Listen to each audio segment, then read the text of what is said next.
நம்ம வந்து இந்த கான்ஸ்டியூஷன் ஆஃப் இந்தியா பற்றி ஒரு சில விஷயங்களை வந்து பகிர்ந்துக்கலாம். இதில் என்னென்னா 1948 ஆரம்பித்து 1950 தான் வந்து கான்ஸ்டியூட் ஆஃப் இந்தியா நடைமுறைக்கு வந்தது அப்படிங்கிறத சொல்கிறாங்க. அதாவது 1948 டிராஃப்ட் பண்ண ஆரம்பித்தாங்க. அம்பேத்கர் மட்டும் கிடையாது, நிறைய அப்போ அந்த காலத்தில் இருந்திருந்த தலைவர்கள் அனைவரும், அதாவது பாகிஸ்தானில் வந்து அதுக்கப்புறமா போன பிரிவினை ஆகி அது ஆனதுக்கப்புறமா கூட அப்போ இருந்த நபர்கள் எல்லாமே கூட இருந்து தான் வந்து அந்த இதை டிராஃப்ட் பண்ணியிருக்கிறாங்க. அப்போ மகாத்மா காந்தி அவங்களும் வந்து இருந்திருக்கிறாங்க. அவர் வந்து குஜராத்லேருந்து இருந்த ஒரு நபர் தான் சொல்கிறாங்க இல்லையா. ஸோ அப்போ என்னன்னா, அதிகப்படியான வயது முதிர்ந்த நபர்கள் வந்து ராஜ்யசபாவில் அப்போ இருந்திருக்காங்க. அந்த கொலோசல் மாதிரி அந்த ரவுண்டு இது இருக்குது பார்த்தீங்களா, ரிங் மாதிரி போட்டிருக்கிறது. அது எப்படின்னா, அது ஆரம்பித்த ஒரு கட்டத்துலேருந்து திரும்பவும் அதை வந்து அந்த வளைவை வந்து வாழ்க்கையை வாழ வைக்கக்கூடிய ஒரு சில நல்ல நபர்களாக இருந்தால், அதாவது தெய்வத்துக்கு சமானமான, அதாவது ரொம்ப அதிகப்படியான ஒரு திறம் இருக்கக்கூடிய சில நபர்களாக இருந்தால், அதாவது இப்போ நம்ம சில இடங்கள்லாம் சொல்லுவாங்க 80 தாண்டிச்சு 90 தாண்டிச்சு இழுத்துன்னு இருக்கு, எப்போ சாவுன்னு தெரில. அதாவது அவங்க வாழ்ந்த ஒரு வாழ்க்கையை வந்து நான் ஒரு நல்ல ஒரு மதிப்பு கூட இல்லாதபடி சாவுக்கு இன்னைக்கு நாளைக்கான இழுத்துன்னு இருக்கு அப்படிங்கிற மாதிரி வந்து ஒரு உதாசனப்படுத்தக்கூடிய ஒரு சில பேர் எல்லாம் இருப்பாங்க. ஆனால் அங்கே ராஜ்யசபாவில் அமர வைக்கப்பட்ட சில நபர்கள் எல்லாமே எப்படி இருந்தாங்கன்னா, அமரர்களாக ஆன பிறகு அவங்க வந்து அங்கே அமர வைக்கப்படல. அவங்க வந்து ஒரு நல்ல ஒரு திறமைக்காகவும் அவங்களோட அறிவு சார்ந்த சில வாழ்வாதார நிரூபிச்சிருக்காங்க. அவ்வளோ ஒரு சில விஷயங்களில் வந்து அவங்க அந்த நாட்டுக்குரிய சில விஷயங்களில் வந்து தன்னை ஈடுபடுத்தியிருக்காங்க, அர்ப்பணிச்சிருக்காங்க. அப்படின்னும் போது அவங்களுக்கு உண்டான அங்கீகாரம் வந்து அங்கே கிடச்சிருக்கு. சில பேர் ஜோக்காக சொல்லுவாங்களாம், நீங்கள் வேணால் அங்கே கொண்டு போய் ராஜ்யசபாவில் உட்கார வைங்க, அவங்க வந்து எப்போ சாகுறாங்களோ அவங்க இறந்துக்குவாங்க அப்படின்னு. அந்த சுவாசத்துக்கு உண்டான ஒரு விஷயம் வந்து வாழ வைக்கணுமா சாவடிக்கணுமா அப்படிங்கிறத அங்கேயே வந்து, ஏன்னா அந்த மொத்த இந்தியாவிலையுமே இருக்கக்கூடிய சில நபர்களை ரெப்ரசன்ட் பண்ணக்கூடிய ஒரு சில விஷயம் இது வந்து வெறும்ன அவங்களுடைய ஃபேமிலி, அவங்களுடைய கம்யூனிட்டி, காஸ்ட்டுன்னு சொல்லக்கூடிய இது கிடையாது. அந்த அங்கீகாரம் வந்து தேசத்துக்கே உண்டான ஒரு அங்கீகாரம். அந்த தேசம் அப்படிங்கிறதே வந்து ஒரு தேகத்துக்கு உண்டான ஒரு அடையாளமாக தான் வந்து பார்க்கப்படுது. அப்போ ஒரு நபர் இல்லைனாலும் இன்னொரு நபர், ஒரு ஃபேமிலி இல்லைனாலும் இன்னொரு ஃபேமிலி, அப்படி தான் வந்து ஒரு நேஷ்னலாக லெவலில் இருக்கக்கூடிய லீடர்ஸை வந்து அவ்வளோ காலங்கள் கடந்தும் வாழ வைக்கக்கூடிய ஒரு சாத்தியக்கூறுகள் வந்து இப்போ வரைக்கும் அது வந்து உண்மையாக தான் இருக்குது. இப்போது லோகத்துக்குரிய வாழ்க்கை வந்து நிறைய விஷயங்கள் இருக்கே அப்படின்னு தான் வந்து அந்த விக்ஸ் மாத்திரை மாதிரியான ஒரு அமைப்பில் ஒன்று கொண்டு வந்தாங்க. இந்த இப்போ லோக்சபாவில் வந்து புதுசான இருக்க கன்ஸ்ட்ரக்ஷன்ஸில் பார்க்குறோம்ல, இது வந்து அந்த லீடர்ஸ் மட்டுமே அதை வந்து கட்ட அமைச்சாங்க அப்படின்னா, உலக நாடுகளில் இருக்கக்கூடிய நிறைய பேர் வந்து அதோட இணைஞ்சு தான் வந்து அதை கட்டமைச்சிருக்காங்க.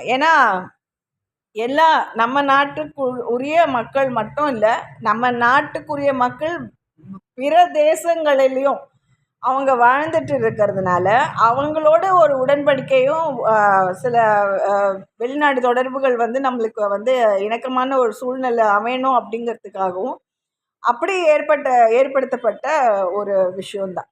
அப்போ லோகத்துக்குரிய உண்டான ஒரு வாழ்க்கை, நடைமுறையில் இருக்கக்கூடிய ஒரு வாழ்க்கை, அதாவது வாழ்ந்து முடிஞ்சு போன சில பேருடைய சரித்திர விவரங்களும் சரித்திர குறிப்புகளை பற்றியும் நம்ம நல்லா இருக்கும் பார்க்குறதுக்கு, நல்லா இருக்கும் கேட்குறதுக்கு, அதை வந்து நம்ம இது பண்ணலாம். ஆனால் அதே நம்ம வந்து திரும்ப திரும்ப நடைமுறையில் இருக்கக்கூடிய சில விஷயங்களை வந்து இழக்கக்கூடாது அப்படிங்கிறதுக்காக தான் அந்த இதுவே வந்து வந்தது. இப்போ அதில் நம்ம இப்போ பார்க்குறோம் அப்படின்னும் போது இந்த விமென்ஸ் ரிசர்வேஷன் இதை பற்றி சொல்லும் போது 33% அப்படிங்கிற மாதிரி 33%ங்கிறது வந்து எத்தனையோ காலத்துக்கு முன்னாடியே, அதாவது 2023ல முன்னாடியே 55%ஆக வந்து கிடச்சிது அப்படிங்கிறது தான் வந்து சொன்னாங்க. இந்த 55% எப்படி 50%க்கு உண்டானது 5% எக்ஸ்ட்ராவாக இருக்கிறது வந்து வேற ஒரு ஆண்களுக்கும் பெண்களுக்கும் நிகராக இருக்காங்க அப்படிங்கிறது தான் வந்து அந்த 50%க்கு உண்டான ரிசர்வேஷனாக கிடைச்ச ஒரு வாய்ப்பு. 55%ஆக வந்து நிகழுது அப்படின்னா அதில் இருக்கக்கூடிய அது வந்து எப்படி அது வருது அப்படிங்கிறதே சில பேர் வந்து கொஸ்டின் பண்ணாங்க. அதாவது இப்போது அத்தனை வயது முதிர்ந்த ஆண்களுக்கிடையே பெண்களும் நிகராக உட்கார வைக்க முடியுமா? அந்த அளவுக்கு உண்டான படிப்பறிவோ இல்லைன்னா கல்வியில் இருக்கக்கூடிய ஒரு திறனாக இருந்தால், இல்லைன்னா வாழ்க்கைக்குரிய இருக்கக்கூடிய ஒரு திறன்களாக இருக்கு அப்படின்னா அவங்க வந்து பெரிய டேலண்டடாக இருப்பாங்க. ரொம்ப பெரிய சிங்கர்ஸாக இருப்பாங்க, ஆக்டர்ஸாக இருப்பாங்க. நிறைய நிறைய புலம் சார்ந்த சில இதில் வந்து சயின்டிஸ்டாக இருப்பாங்க.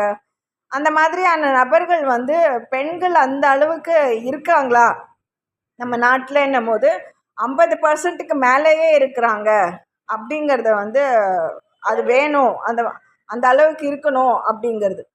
சில பேருடைய வாதம் எப்படி இருந்ததுன்னா, அப்போது இந்த மாதிரி வாய்ப்புகள் கிடச்சி இந்த மாதிரியான ஒரு ப்ரிவிலேஜ், ஏன்னா நிறைய இடங்களில் வந்து பெண்கள் பிறந்தாவே கொன்னுடுவாங்களாம். அது வந்து பாரம் வீட்டுக்கு அது இருக்கக்கூடாது அப்படின்னு நிறைய இடங்களில் வந்து ஒரு நல்ல ஒரு இது இல்லை. அப்போ அந்த மாதிரி வாய்ப்பே இல்லாமல் இருக்கக்கூடிய சில அந்த பஞ்சாயத்து லெவலில் இருக்கக்கூடிய சில இடங்களில் வில்லேஜில் இருக்கக்கூடிய ரிமோட்டஸ்ட் ஆஃப் த ரிமோட் வில்லேஜில் இருக்கக்கூடிய அப்படின்னு சில விஷயங்களெல்லாம் எடுத்தாங்க.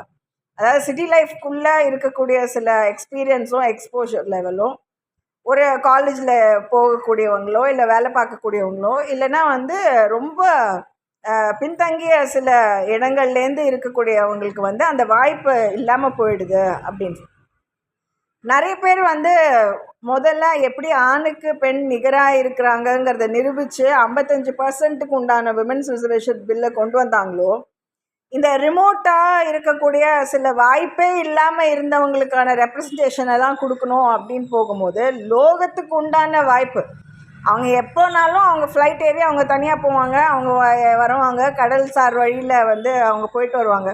நிறைய இடங்களில் வந்து நம்ம யூனிஃபார்ம் சர்வீசஸில் வேலை பார்க்கக்கூடிய நபர்களாக இருக்கட்டும், இல்லைன்னா யூனிஃபார்ம் அதை வந்து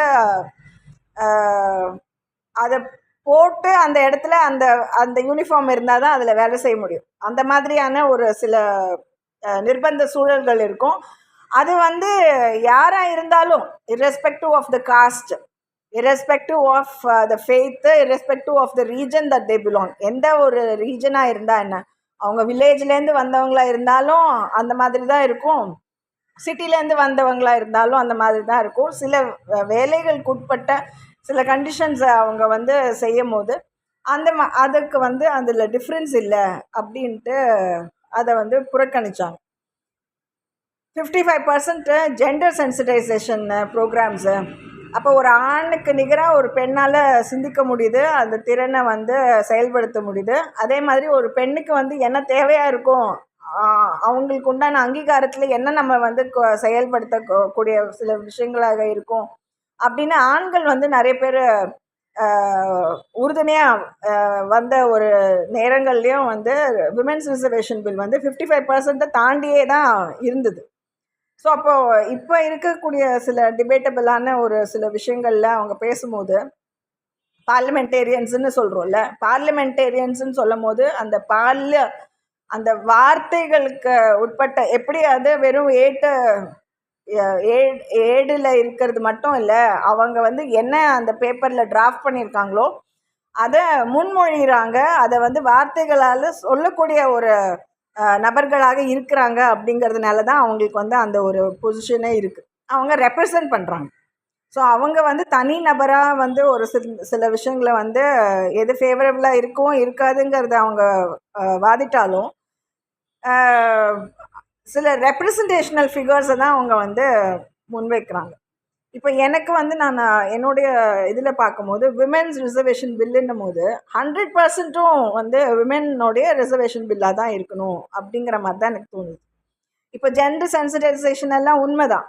அதில் வந்து நிறைய நேரம் வந்து ரொம்ப பக்கபலமாக இருக்கக்கூடிய உறுதுணையாக இருக்கக்கூடிய சில பேர் இருக்காங்க. சில பேர் வந்து அதை மிஸ்யூஸ் பண்ணக்கூடிய சில பேரும் இருப்பாங்க. அதாவது லேடிஸோட பிரச்சனை லேடிஸை விட்டுடுங்க அப்படிங்கிற நேரங்களில் கூட அந்த லேடியை விட அந்த ஆள் வந்து அவ்வளோ கஷ்டப்படக்கூடிய நிலைகள் எல்லாம் கூட நம்ம சில நேரங்களில் பார்த்துருக்கோம். Because of the problem of the ladies. அதனால இதனால வந்து இதை சமத்துவம் பேசிட்டோ இல்லைன்னா வந்து இதை வந்து அவங்களுடைய பிரச்சனையாக நம்ம வந்து அதை இது பண்ணுறதுக்கோ கூட நம்ம செய்ய வேண்டியதில்லை. இதை விமெனுக்காகன ஒரு ரிசர்வேஷன்னா அது என்ன மாதிரியான ஒரு ரிசர்வேஷனாக இருக்கணும்னா அதை வந்து நம்ம 4 பங்காகவே நம்ம சரிசமமாக பார்ப்போம். 25% 25%னே பார்ப்போம். ஏன்னா எல்லா பெண்களுக்குமே இது தேவையான ஒரு சில விஷயம்தான். என்னன்னா இந்த மனையாள்னு சொல்லுவாங்க, மனைவின்னு சொல்லுவாங்க. தமிழில் நம்ம சொல்லும் போது இந்த லேண்ட் ரிஃபார்ம்ஸு இந்த ஒரு விஷயங்களில் இருக்கும் போது அந்த வீடை வந்து எப்படி அந்த வீடை தனக்கு ஏற்பனா அவங்க மட்டுமே டிசைட் பண்ணுற மாதிரி இல்லை, காலத்துக்கு ஏற்ப அவங்க வந்து கட்டமைச்சிக்கக்கூடிய ஒரு அங்கீகாரம் இருக்கணும் அப்படிங்கிறது ஒரு முதல் ஒரு தன்மை. ஏன்னா நிறைய நேரங்களில் வீடு பழுதானா வீட்டில் இருக்கிறவங்களுக்கும் வந்து கஷ்டம் வரும்னா கால் உடஞ்சி போயிடும், தலை உடஞ்சி போயிடும். ஏன்னா லேசாக வீரல் தான் விட்டுச்சு, லேசாக ஒரு ஒழுகல் தான் வந்தது, இல்லை ஒரு வாட்டர் கனெக்ஷன் தான் உடஞ்சி போச்சு, கடைசியில் பார்த்தா இவங்களுடைய ஹார்ட் ஒன்று நின்றுச்சுன்றாங்க. அந்த மாதிரி நபரை வந்து வீடோட வந்து கனெக்ட் பண்ணி இருக்கக்கூடிய அஸ்திவாரத்தையும் இல்லைன்னா வந்து அந்த ஃபவுண்டேஷனே ஒருத்தருடைய மரணத்துக்கு ஏற்ப தான் அதுக்கப்புறமா அவங்க ஃபவுண்டேஷன் போட்டு வீடு எழுப்பின சில ஆளுங்களாம் இருந்திருப்பாங்க. ஆனால் நம்ம என்ன சொல்கிறோன்னா காலடைவில் காலத்துக்கு ஏற்ப சில வந்து லேண்ட் ரிஃபார்ம் பண்ணோன்னா அது வந்து கவர்மெண்ட்டோட அங்கீகாரம் வந்து அதுக்கான ஒப்புதலில் இருக்கணும். ஏன்னா ஒரு ஃப்ளோருக்கு மேலே நீங்கள் வந்து எழுப்பிடக்கூடாது. எவ்வளோ பெரிய பில்டிங் கட்டுற வரைக்கும் பேசாமல் இருந்துட்டு அந்த பில்டிங்கை வந்து அந்த மாதிரி முறைப்படி கட்டலை, முறைப்படி கட்டாமல் இருந்தால் அந்த மாதிரியாக வந்து அவ்வளோ பெரிய பில்டிங் எழுப்பியிருக்கவே முடியாது. ஆனால் கவர்மெண்ட்டோடைய குறுக்கீடுனால இல்லைன்னா சில வேற ஒரு விஷயங்கள்னால அந்த நல்லா கட்டுமான பணியில் ஏற்படுத்தப்பட்ட பில்டிங்லேயும் வந்து அதை இடிக்கக்கூடிய ஒரு சில பேர் இருக்காங்க. சிலது வந்து ரொம்ப டேமேஜாக இருக்கும். அந்த டேமேஜான கட்டிடங்களை வந்து சரி பண்ணாமல் புதுசாக இருக்கிறதில் இடிச்சு திரும்ப கட்டுறதுக்கானது. பழைய கால பில்டிங்காக இருந்தால் கூட அந்த ஸ்திரத்தன்மைக்கு அது நல்லாவே இருக்கும். ஆனாலும் அதை வந்து இடித்து திரும்ப கட்டக்கூடிய ஒரு சில விஷயங்கள் இருக்கும். அப்போது என்னென்னா அந்த இடத்துக்கு உண்டான ஒரு சில நபர்கள் வந்து பெண்ணாகவும் இருந்தாங்கன்னா அது வந்து இன்னும் கொஞ்சம் பெட்டராக இருக்கும்னு நினைக்கிறேன். இப்போ இந்த லேண்ட் அக்விசிஷன்னு சொல்கிறத இந்த கவர்மெண்ட்டில் ஃபுல்லாக இப்போ அண்டர்வே டனலில் போட்டாங்க, ஸ்க்ரேப்பர் அளவுக்கு பில்டிங்ஸ் எழுப்புனாங்க, நிறைய அப்பார்ட்மெண்ட்ஸ் வந்தது, ஃப்ளைஓவர்ஸ் போட்டாங்க. இந்த மாதிரி நிறைய நேரங்களில் சில விஷயங்கள் நடந்ததுனால அந்த மாதிரியான ஒரு இது இருந்தது. அதுக்கப்புறம் திரும்பவும் அவங்களுக்கே கொடுத்தாங்க. அதை அப்படி கொடுக்கறதுக்கு உண்டான சில வழிமுறைகளையும் வச்சு தான் அவங்க வந்து சில கட்டுமான பணிகளை வந்து ஆரம்பித்தாங்க. அப்போ இது வந்து பெண்களுக்கு கண்டிப்பாக இதுக்கான, ஏன்னா அவங்க அங்கே வாழ்கிறாங்க, வீடை வந்து அவங்க சும்மா பெருக்கிறதுக்கும் துணி துவைக்கிறதுக்கும் பாத்திரம் கழுவுறதுக்கு ஒட்டடை அடிக்கிறது உட்கார்றதுக்கான இது கிடையாது. அவங்க படிச்சிருந்தாலும் படிக்கலனாலும் அவங்க வந்து வயதானவங்களாக இருந்தாலும் இல்லைனாலும் 18 வயசுக்கு மேற்பட்டவங்களாக இருக்கும் போது அந்த ஒரு வீடு அப்படின்னு இருக்கக்கூடிய ஒரு இதை வந்து அவங்களால கண்டிப்பாக அவங்களோட அரண்னை அதை வந்து சரியாகவே அவங்க வந்து பராமரிக்க முடியும். அதுக்கு உண்டான பொறுப்பையும் அவங்க எடுத்துக்க முடியுங்கிற லெவலில் தான் இருப்பாங்க. அது வரைக்கும் இருக்கிறாங்க அப்படின்னா அவங்க வந்து ரொம்ப அப்போ தான் வளர்ந்துட்டு இருப்பாங்களா இருக்கும். அதுக்கு படிப்புக்காக முற்படக்கூடிய சில இதுவாக இருக்கும். அப்போ வீடுங்களையும் வந்து பாரத்தை வந்து அவங்க யோசிக்கக்கூடாதுங்கிறதுக்காக தான் நம்ம வந்து அதுக்கு முன்னாடி ஏன் 16 வயசுலேயே பப்ளிக் எக்ஸாம்லாம் முடிஞ்சிருது அப்படின்னா, அந்த கிளியரன்ஸ்க்காக நம்ம சொல்லலை.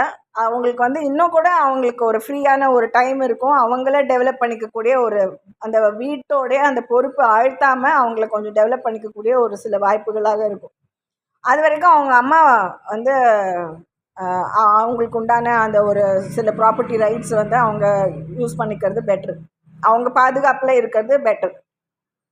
ஏன்னா நம்ம விமன் ரிசர்வேஷன் அப்படின்னு நம்ம சொல்கிறோம். அப்பா வந்து சரி கிடையாதா, அப்பா கிடையாதா, அப்படியெல்லாம் இல்லை. ரிசர்வேஷன் அப்படின்னு சொன்னால் விமெனுக்கு உண்டான பராமரிப்பில் விமெனுக்கு உண்டான என்ன ஏற்பு இருக்கோ அந்த அவங்களால மட்டும்தான் அதை வந்து சரியாக செய்ய முடியும்.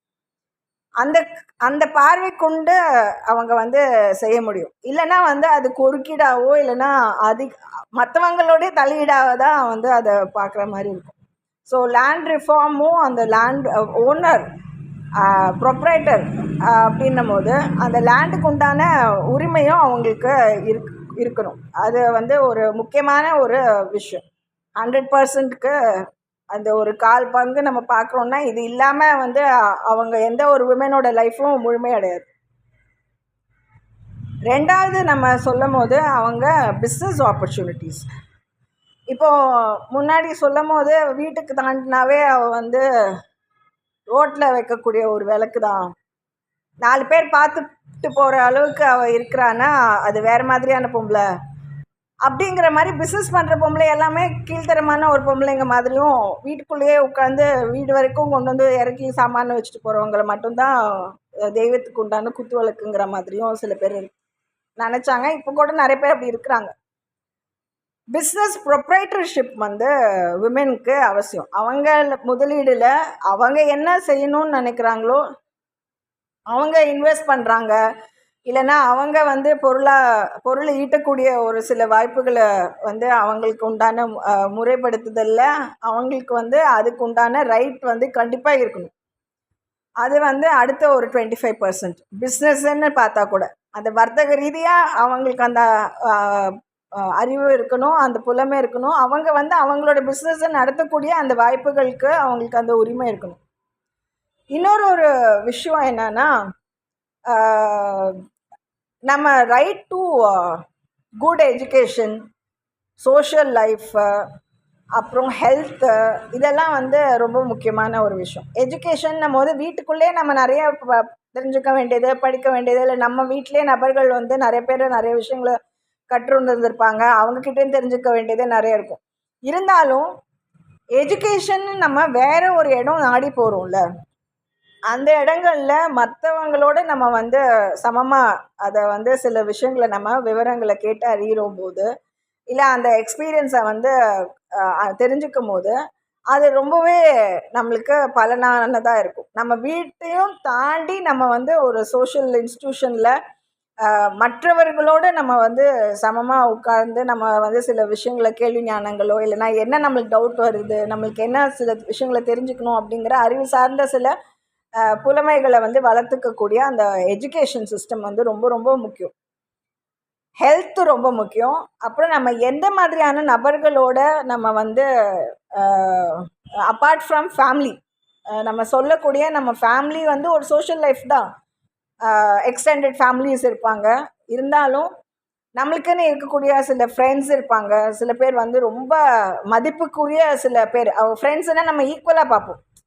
ஃப்ரெண்ட்ஸுனால் நம்ம சரிசமமாக நம்ம இது பண்ணுவோம். பேர் சொல்லி வாடா போடாங்கிற மாதிரி பேசுவோம். அந்த மாதிரியான ஒரு ரொம்ப இன்ஃபார்மலாக இல்லாமல் சில நேரங்களில் அந்த சோஷியல் லைஃபுங்கிறது ரொம்ப ஸ்ட்ராங்காக இருக்கக்கூடிய ஒரு விஷயம். ஃபேமிலி அப்படி தகர்ந்து போகக்கூடிய நேரங்களில் கூட நல்ல சோஷியல் மெம்பர்ஸ் வந்து உறுதுணையாக இருந்தாங்கன்னா அது ரொம்ப பெரிய ஒரு ஸ்ட்ரெங்க்த்தாக இருக்கும். அதே மாதிரி ஹெல்த்து வந்து நீங்கள் ஹெர்பல் லைஃப்பில் வந்து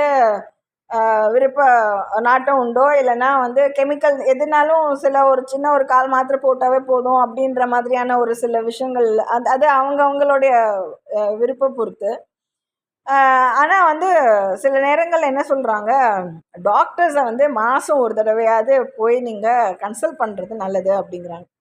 ஆனால் என்னுடைய ஒரு விஷயங்களில் நான் வந்து அனுபவ ரீதியாக பார்த்தது என்னென்னா, ஒரு டாக்டர்கிட்ட போயிட்டு வந்தாவே அந்த டாக்டருக்கு உண்டான அந்த ஹாஸ்பிட்டல் மொத்த செலவும் அந்த பேஷண்ட்டோட தலையில் சுமத்தப்படுற மாதிரியும், இல்லைன்னா அடுத்த டெஸ்ட்டுக்கு வந்து அவங்கள நிர்பந்திக்கப்படக்கூடிய ஒரு சில ரொம்ப ஆர்வமான சில ஆளுங்கள்லாம் வந்து நம்மளுக்கு ஏதோ ஒரு சின்ன ஒரு பிரச்சனையாக தான் இருக்கும்.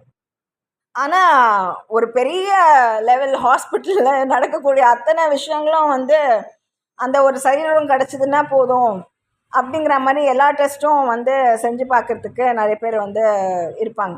அதில் வந்து நிறைய என்னுடைய இந்த லைஃப்பில் அது ஜென்ரிக் மெடிசனாக இருந்தாலும் சரி, இல்லை கம்பெனியாக வந்து லேபிள் பண்ணி தனியாக செக்லூடடாக சில பேஷண்ட்ஸுக்கு மட்டும்தான் இது சரியாக இருக்கும் அப்படிங்கிற மாதிரி கொடுக்குற இதுவாக இருந்தாலும் சரி, எனக்கு வந்து அதில் எனக்கு வந்து நல்ல ஆகாரம் சாப்பிட்டாவே நல்லா பெட்டராக இருக்குங்கிற மாதிரி தோணுது. ஏன்னா இந்த காம்படிஷன் வந்து டாக்டர்ஸ் மத்தியில் எப்போ அதை வந்து ஒரு சர்வீஸாக கருதி யாராக இருந்தாலும் அந்த ட்ரீட்மெண்ட் கொடுப்பாங்க, யாராக இருந்தாலும் அவங்களுக்கு வேண்டிய உதவி கொடுப்பாங்க அப்படிங்கிற நிலை போய் ஏதோ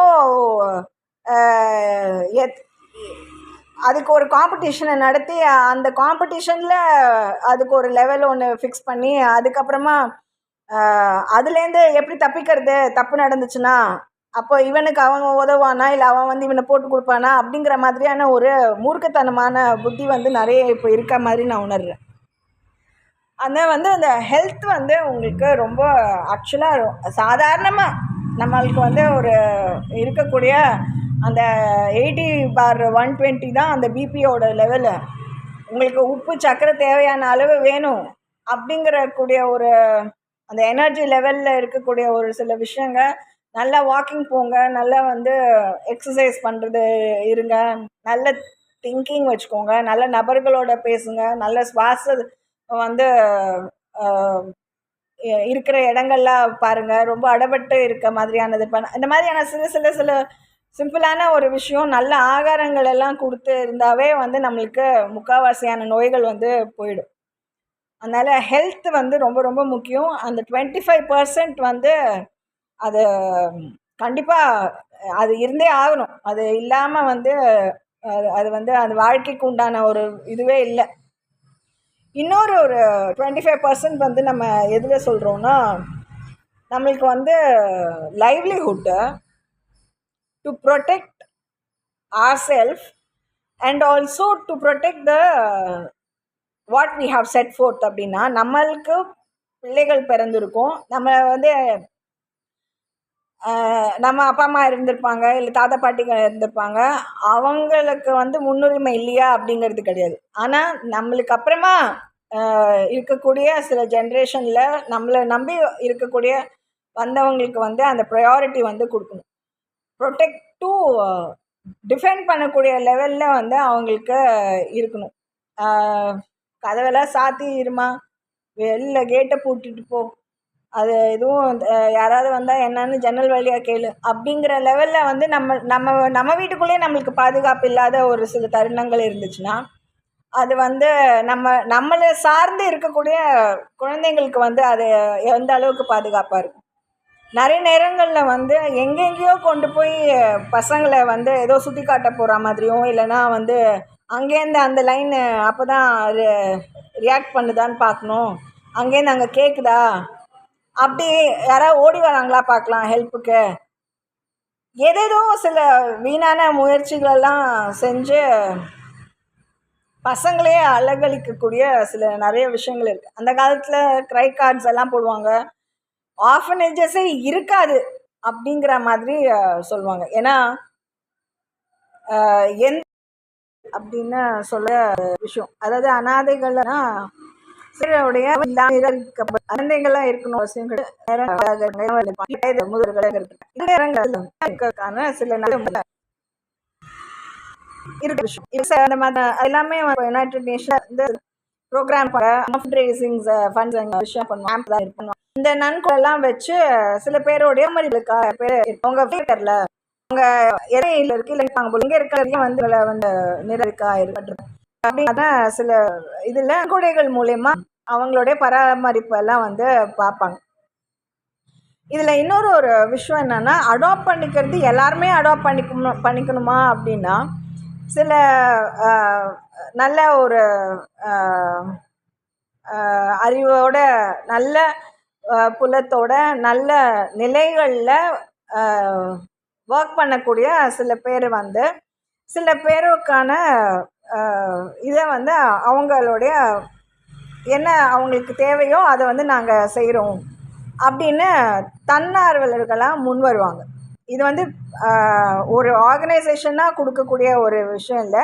இண்டிவிஜுவலாக அவங்களுடைய கெப்பாசிட்டியில் அவங்களால செய்ய முடிஞ்ச சில உதவிகளை வந்து அந்த சில நபர்களுக்காக அவங்க கொடுப்பாங்க. இந்த மாதிரியும் வந்து சில விஷயங்கள் வந்து உதவிகள் வந்து இருக்கும்.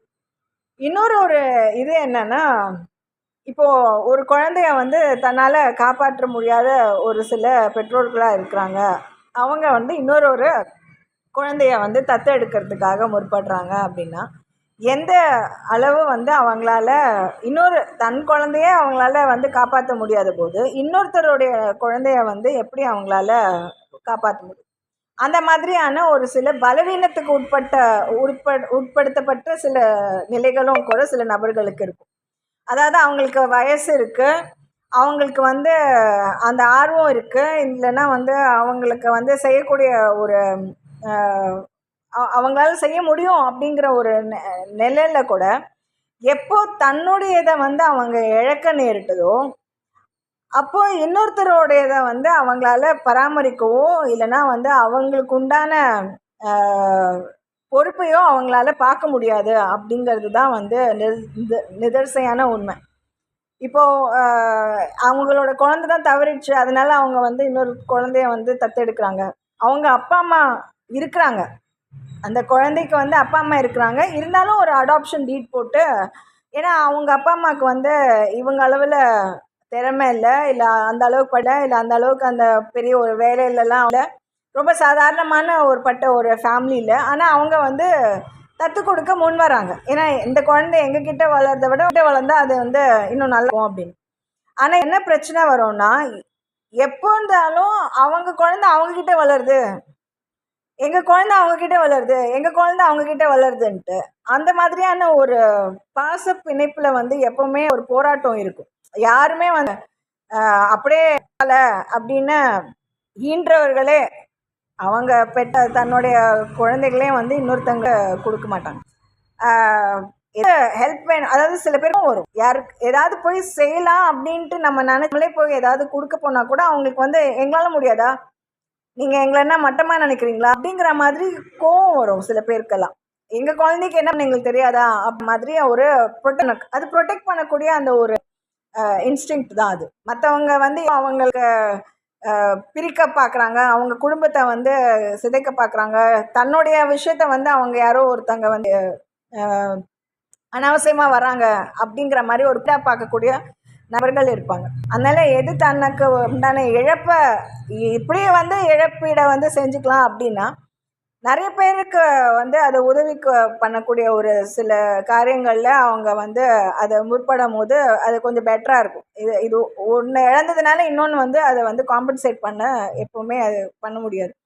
ஏன்னா உங்களை தேடி தான் நாங்கள் வந்தோம் அப்படி வராத ஒரு சில இல்லை, எங்கேயோ உட்காந்துருப்பாங்க, தேடி பற்றி வந்தான் உங்களுக்கு இதாமா இவங்களுக்கு பண்ணணும்னு அப்படின்னு சில எதிர்ப்பு கிட்ட அவங்களோட விஷயங்கள் வந்து இது அவங்களுக்கு ஏற்படுத்துது, அவங்களோடது அவ்வளோதான் அப்படின்ற ஒரு எண்ணம் இல்லாமல் எங்கெங்கேயோ இருந்து அங்கேருந்து அவங்களுக்கு உண்டான சகத்தை இந்த பக்கமாக கிடைக்குதா அப்படிங்கிற மாதிரி எந்நேரம் வந்து எதையாவது ஒன்று எதிர்பார்த்துக்கிட்டே இருக்கக்கூடிய ஒரு புத்தி வந்து தவறான புத்தி. அது வந்து வளர்த்துக்கிட்டே போவாங்க. அது வந்து ரொம்ப பெரிய பிரச்சனை உருவெடுக்கிற வரைக்கும் அதை வளர்ப்பாங்க. அந்த மாதிரியான ஒரு சில விஷயம். அதனால் protection to the livelihood of the self of the women, அவங்களோட இது மட்டும் இல்லாமல் அவங்களுடைய குழந்தைகளையும் பராமரிப்புக்கும் அந்த ப்ரொடெக்ட் பண்ணக்கூடிய லெவலில் இருக்கக்கூடிய ஒரு தகுதியும் வந்து அந்த அந்த சுதந்திரம் அவங்களுக்கு இருக்கணும். அதை வந்து அது அங்கீகரிக்கப்படும் போது அது கூடுதலாகவே அவங்களுக்கு அது வந்து ஒரு நல்ல விஷயமா இருக்கும். ஸோ இந்த நாலுமே வந்து 25% நம்ம கணக்கு போட்டு நம்ம சொன்னால் கூட இதை எதையுமே ஒன்று காம்ப்ரமைஸ் பண்ணக்கூடிய லெவலில் இல்லை. இதை இன்னும் என்ன வேணும் அப்படின்னா 100%க்கு இவ்வளோ தான் கிடச்சிது. இந்த 4 விஷயங்கள் வந்து முக்கியமான ஒரு சில விஷயங்கள். இது ஒன்று இல்லைனாலும் அது குறைபட்ட ஒரு வாழ்க்கையை வாழ்ந்த மாதிரி தான் இருக்கும். எந்த ஒரு மனிதருக்குன்னு சொன்னால் கூட பெண்களுக்கு அது வந்து ரொம்ப எசென்ஷியலாக தேவை. இது வந்து 33% ரிசர்வேஷன் கொடுத்தோம், காஸ்ட் பேசிஸில் ரிசர்வேஷன் கொடுத்தோம் அப்படிங்கிற ஒரு எப்படி அண்ணா ஒரு கேள்வி கொடுத்துனா, எஸ்சிலேருந்து நாங்கள் ஒரு கை கொடுக்குறோம், நீங்கள் எம்பிசிலேருந்து ஒரு கால் கொடுங்க, அப்புறம் எஸ்சியில் தலை நிறைய இருக்குதே அந்த எஸ்சிலேருந்து ஒரு தலையை எடுத்து கொடுங்க அப்படின்னு எதேதோ ஃபிட்டிங்கை வந்து ஏதோ ஒன்று ஒட்டு போட்டு அதை ஏதோ இது பண்ணக்கூடிய செயலாக்க பண்ண முடியாத ஒரு விஷயத்தை தான் வந்து ப்ராமிஸ் பண்ணுற மாதிரி அவங்க கொடுக்குற ஒரு ரிசர்வேஷன் பில்லை விமென் ரிசர்வேஷன் அப்படிங்கிற ஒரு இது இருக்குது. இதில் இன்னொரு ஒரு உதாரணம் நான் ஒன்று சொல்லுறதுக்கு என்னென்னா, கால கண்ணாடி எந்த அளவுக்கு வந்து நம்மளுக்கு உண்மையானதாக இருக்குது அப்படிங்கிறது. எப்போ நான் ரொம்ப பயங்கர பெரிய ஃபேன், எப்போவுமே நான் வந்து கூஜா சிங்சா அப்படின்னா நான் வந்து பிரியங்கா காந்தியில் ராகுலுக்கு தான் நான் வந்து சப்போர்ட் பண்ணுவேன். ஏன்னா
நடந்திருக்காங்க அப்படின்னா அவர் தனிநபராக அவரால் சாத்தியப்பட்டிருக்க அந்த இல்லைன்னா ஒரு நியாய பிரமாணத்தை வந்து நிலைநிறுத்தணும்.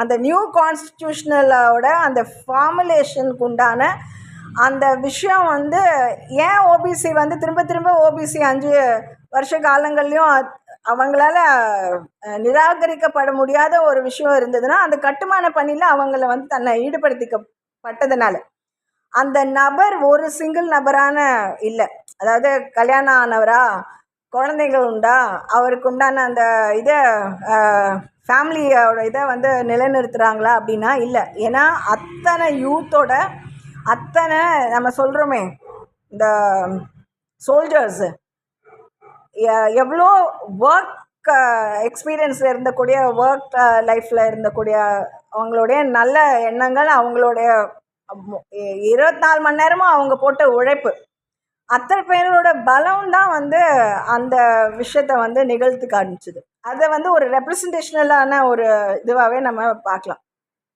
இதில் என்ன இதுன்னா, அவங்க பிரியங்கா வந்து சொல்ல வரும்போது ப்ளூ கலர் சாரி கட்டியிருந்தாங்க. எங்கள் அப்பா வந்து சென்னையில் இறந்து போயிருந்த போது நாங்கள் வந்து பார்க்கணுன்னு அந்த நிகழ்வு ஆக்சிடெண்ட்டான ஒரு நிகழ்வை வந்து நாங்கள் பார்க்கணுன்னு வரும்போது நிறைய லேடிஸ் ப்ளூ கலர் சாரி கட்டியிருந்தாங்க அப்படின்னா அந்த ஒரு காழ்ப்பு.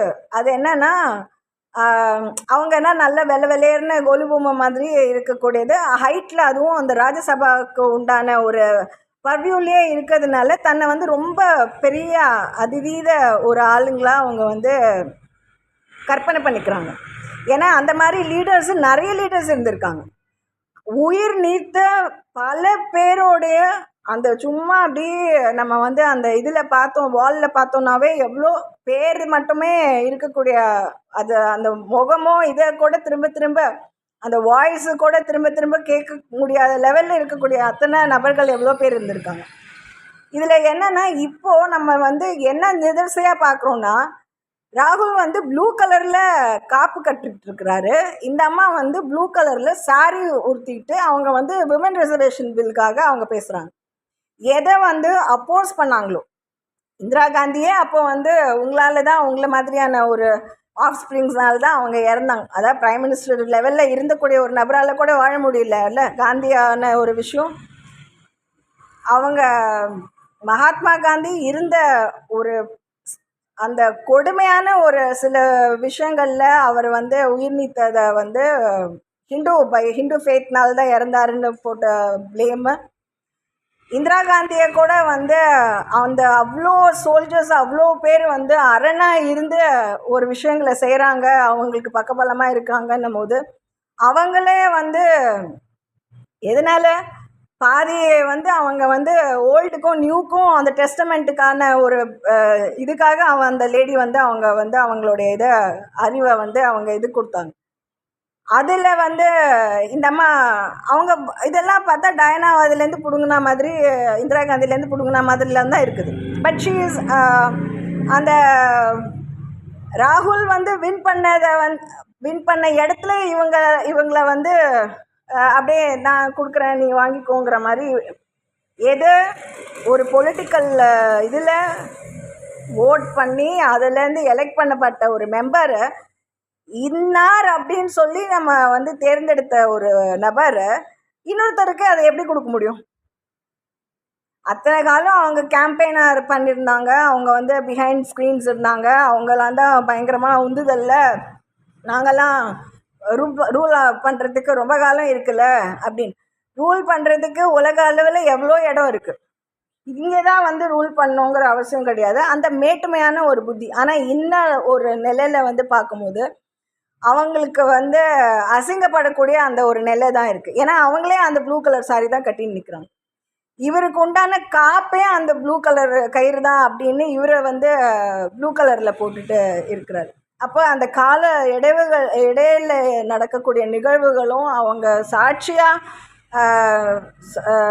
எடுத்து அவங்க வந்து முன்வைக்கப்பட்ட சில விஷயங்களும் இதில் வந்து ராஷ்ட்ரியத்தை வந்து நம்ம சொல்லும் போது ராஷ்ட்ரிய சேவா சங்கம் அதை இவங்க சபா அப்படின்னு சொன்னாலும் ஹவுஸுன்னு சொன்னாலும் கூட அது ராஷ்ட்ரியத்துக்கு உண்டான சேவை செய்யக்கூடிய அந்த ஒரு சங்கம் அப்படிங்கிற மாதிரி தான் அந்த காலத்துலேருந்தே இருந்திருக்கு.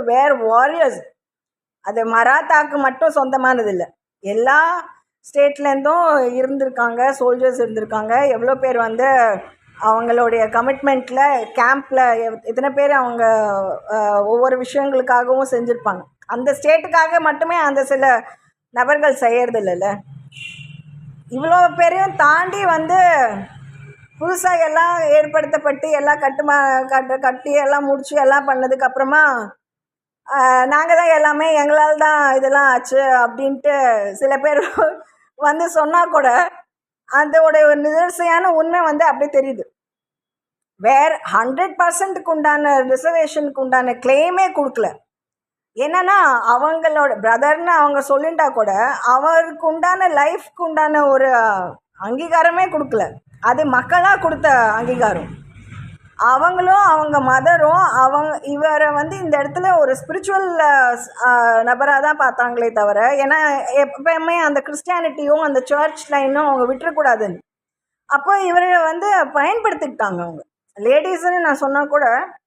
அவங்களுடைய ஒரு எண்ணங்கள் எப்படி இருந்திருக்குன்னா, இவர் இங்கே செட்டிலே ஆக விடாமல் இவர் எவ்வளோ தான் சாதித்தாலும், எவ்வளோ தான் வந்து எத்தனையோ வகையில் அவங்களுக்கு உறுதுணையாக இருந்திருந்தாலும், பெண்களுக்கு உண்டான விஷயங்களுக்காக சப்போர்ட் பண்ணியிருந்தாலும் இவங்களே வந்து அவருக்கு எதிரான ஒரு நபர்களாக தான் இருந்திருக்காங்க இது வரைக்கும்.